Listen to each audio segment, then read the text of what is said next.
আচ্ছা, মানুষের সম্পর্ক নিয়ে তোমার ভাবনা কেমন? মানুষের সঙ্গে মানুষের, না একটা ছেলের সঙ্গে একটা মেয়ে? ছেলে এবং মেয়ে, মানে প্রেমের। পাওলো কোয়েলহো বলেছেন, love is the force that transforms and improves the soul of the world. ভালোবাসা পৃথিবীর আত্মাকে বদলে দেয়। এত মানুষের কথা কোট করো কেন? তোমার নিজের কোনো ভাবনা নেই? ভালোবাসার সব কথা মানুষ আগেই বলে ফেলছে, আমার নতুন করে আর বলার কিছু নেই। তাই এই কাজটাই তোমাকে দিব বলে ভাবলাম। কি কাজ? দেখো, মানুষ মানুষ কখনোই মানুষকে ভালোবাসতে পারবে না, কারণ মানুষ কেবলমাত্র তার নিজেকে ভালোবাসে। তাহলে প্রেম ভালোবাসা কি মিথ্যে?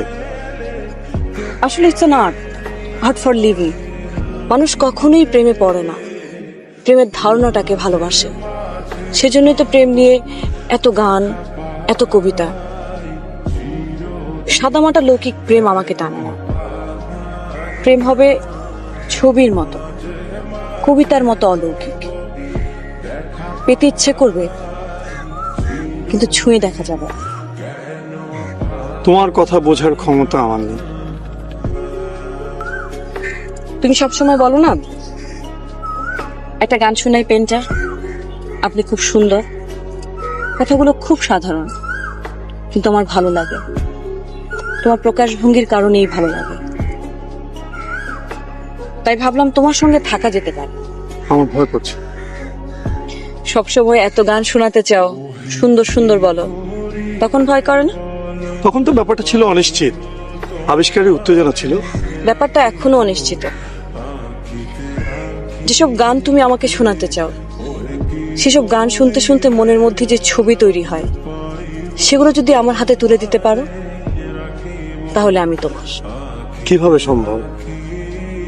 সম্ভব। প্রেম আসলে আছে, কিন্তু অনেক গভীর, অনেক বেশি অধরা।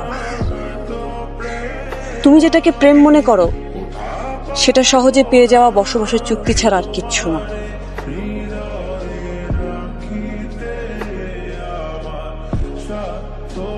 বিতস্তা,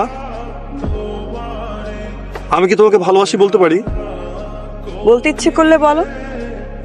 তোমার সাথে কি আমার প্রেম? তোমার ভাবতে ভালো লাগলে ভাবো। আমার চাই গানের ছবি। আবার দেখা হবে? হবে তো। মাঝে মাঝে তব দেখা পাই চিরদিন।